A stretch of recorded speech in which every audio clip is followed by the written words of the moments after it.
في البدء كان الكلمة والكلمة كان عند الله وكان الكلمة الله.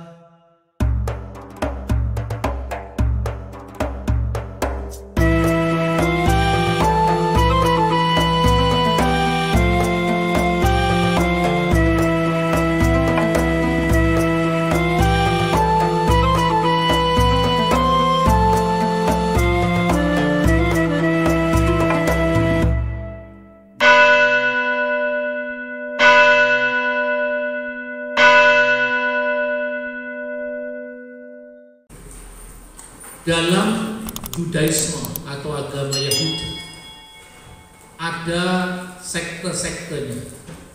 Minimum pada abad pertama, kata sejarawan Yahudi yang bernama Flavius Josephus, dia menulis kira-kira tahun 90 Masehi. Sekte yang pertama namanya Saduki, yang kedua Esseni, dan yang ketiga Parisi. Sebelum itu Judaisme itu belum disebut Judaisme. Disebut Judaisme itu baru abad ketiga sebelum Masehi, ketika mereka orang-orang Yahudi ini konflik dengan kebudayaan Yunani. Maka sebagai model dari kebudayaan tandingannya Helenisme, maka muncul Judaisme. Kenapa disebut Judaisme? Bahasa Ibraninya Yehadut. Karena itu setelah terjadinya perpecahan kerajaan Salomo. Kerajaan Salomo karena dosa-dosa yang dibuat oleh Salomo, Tuhan memberikan hukuman pecah menjadi dua. Yerobeam dengan kerajaan utara diikuti oleh 10 suku Israel. Sementara Rehabeam putra dari Salomo itu hanya diikuti 2 suku. Yang paling dominan adalah suku Yehuda. Maka sejak itu identitas Judaism, Yahudi itu melekat pada kerajaan di selatan.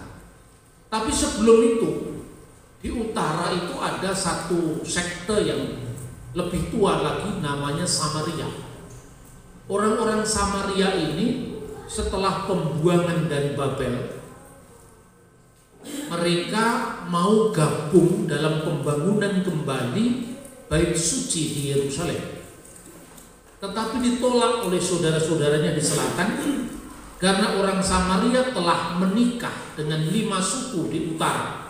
Selama tawanan, mereka ditawan di Asyur, yaitu suku Babel, Kuta, Awa, Hamat, dan Sefarwaim. Makanya mereka ditolak dan mereka marah, lalu mendirikan bait suci tandingan di Gunung Gerizim. Nah, masing-masing dari kelompok Yahudi itu berakar pada Taurat atau Torah.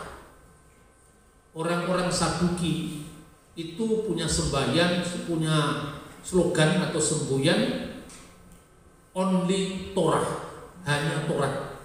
Mereka tidak percaya dengan kitab nabi-nabi yang lain. Dan mereka itu menafsirkan kitab Taurat seharafiah mungkin. Sementara orang Parisi itu menjadi penafsir Taurat.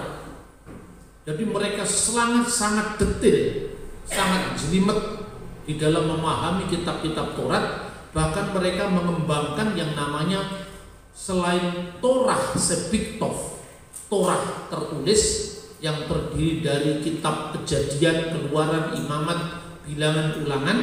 Mereka juga punya Torah CBLP, Torah lisan. Itulah yang nanti dikembangkan menjadi Misnah dan Talmud. Itu orang Parisi. Lalu ada orang Esseni. Orang Esseni itu pecahan dari bait suci di Yerusalem karena korupsi yang besar di bait suci.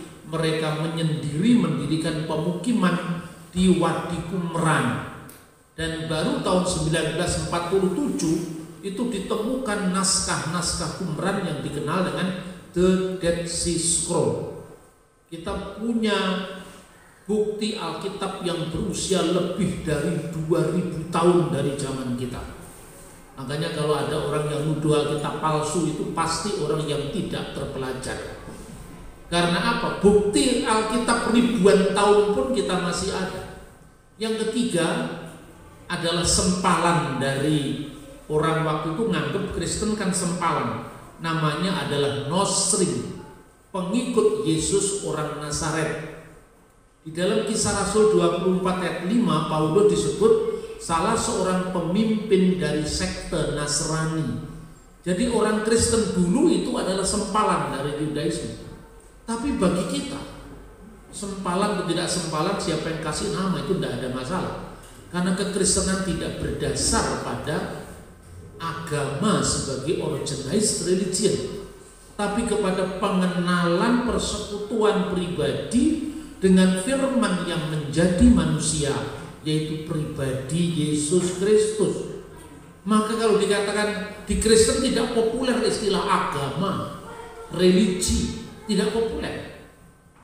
Maka kalau ada orang yang mengajarkan begini, dulunya semua nabi itu agamanya Islam, ya biar saja.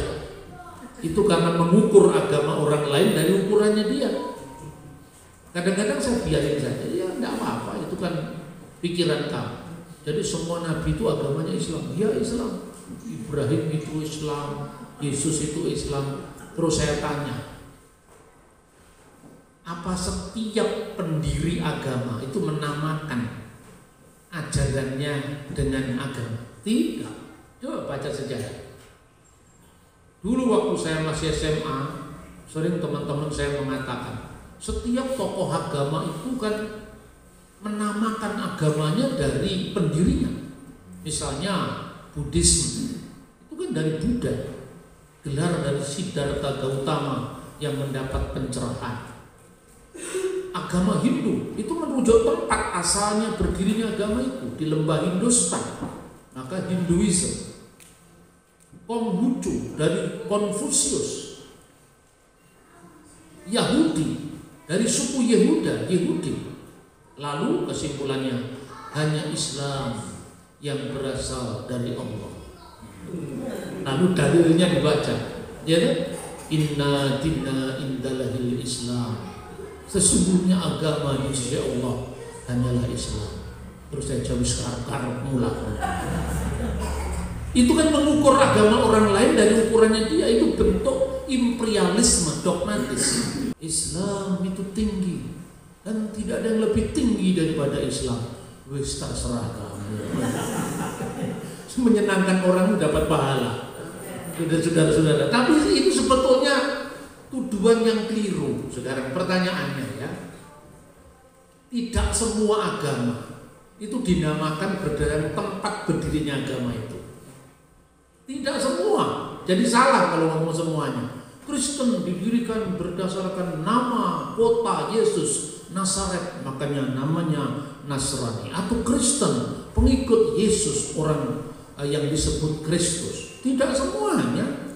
Contohnya agama Tao, Taoism yang didirikan di Lao Tse, itu namanya adalah jalan, yaitu Tao. Kitabnya Tao Te Ching, ya kan? Jalan abadi. Contoh lagi, agama yang sekarang sudah punah, namanya Dina Nuhra. Dina Nuhra itu didirikan oleh seorang nabi dari Persia, namanya Mani. Nah, agamanya disebut Dina Nuhra. Kitab sucinya disebut Evangelion de Mani, kabar baik dari Nabi Mani. Mani itu ajarannya seperti apa? Sayalah nabi terakhir, sayalah nabi penutup. Makanya dia menyebut dirinya sebagai Kutmata Desrike, penutup rasul-rasul, atau Kutmata de Nebie, penutup nabi-nabi. Akulah penyempurna mulai dari Adam sampai Yesus. Itu kata Mani. Jadi Mani itu agamanya namanya agama terang, Dina Nuhra. Kitab sucinya dalam bahasa Aramaik. Ya. Nah, kata Kutmata de Nebia itulah yang kemudian dilestarikan dalam bahasa Arab menjadi kata Munnabiyin. penutup nabi-nabi yang diterapkan untuk Nabi Muhammad, nabinya umat Islam. Jadi bukan sesuatu yang baru. Sekarang ini, zaman dulu kan sulit menemukan kitab mani itu kan sulit. Sekarang ada pakai Google ketemu semua ini. Tidak ada yang tersembunyi sekarang ini yang namanya era digital. Kitab-kitab suci yang sudah punah sekarang muncul kembali. Yang namanya kitab mani, ya, agama terang. Nah, kata dina itu yang menjadi bahasa Arab din. Memang bahasa Arab Ibrani, Aramaik itu kan koknit, serumpun, ya. Misalnya Shalom alaihim dalam bahasa Ibrani menjadi bahasa Arab Salamu alaikum, damai sejahtera atas engkau sekalian. Dina itu bahasa Ibrani din, yang artinya pengadilan atau agama. Maka bahasa Ibrani melek hadin menjadi bahasa Arab maliki yaumiddin, ya, yang artinya Tuhan itu raja hari pengadilan atau hari agama. Inna dinna indalahil Islam, agama di sisi Allah adalah agama Islam. Itu dari kata din, dina dalam bahasa Aramaik. Jadi tidak benar kalau hanya Islam satu-satunya yang dinamakan tidak dari nama tempat berdirinya agama itu dan tidak berkaitan dengan nama nabinya. Agama tahu, nggak ada kaitannya dengan nama lausism tidak, tapi tahu jalan abadi, tahu tekcing, ya. Tidak juga agama Manikianisme yang disebut dengan dina nura, agama terang, di mana nabinya adalah penutup dari nabi-nabi. Maka kalau ada teman-teman yang memaksa ini agama terakhir, ya sudah, yang lain juga punya pesawat terakhir, kereta api terakhir, tergantung terakhir apa definisinya. Ini yang saya lawan bukan agama lain. Saya hanya melawan kecenderungan imperialisme dogmatik. Bukan hanya terhadap kekristenan, tapi juga terhadap agama-agama lain, terhadap Hindu, Buddha. Itu yang saya lakukan ketika saya membela eksistensi aliran kepercayaan, membela eksistensi agama-agama yang terdiskriminasi demi hak asasi manusia. Ketika semua orang mengalami kebebasan dalam beragama, kebebasan untuk menyatakan pikiran dan pendapat, maka kekristenan juga akan mengalami kebebasan yang sama. Jadi saudara-saudara, ini introduksi tentang klaim bahwa hanya satu agama yang menjadi ukuran bagi agama lain.